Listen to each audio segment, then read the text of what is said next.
విజయనగరం జిల్లా గరివిడి మండలం అప్పన్నవలస వద్ద ఆర్టీసీ బస్సు బోల్తాపడింది. రాజాం నుండి చీపురుపల్లి వెళ్తున్న పల్లె వెలుగు బస్సు ప్రమాదానికి గురైంది. ప్రమాద సమయంలో బస్సులో 85 మంది ప్రయాణికులు ఉన్నారు. వారిలో 51 మంది మహిళలు ఉన్నారు. ఈ ప్రమాదంలో 7 ప్రయాణికులకు గాయాలయ్యాయి.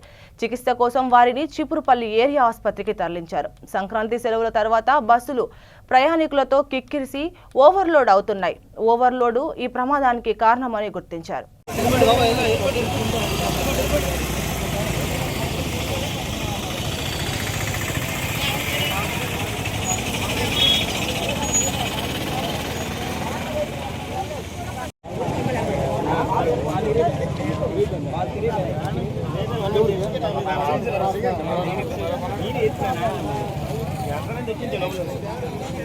బాబా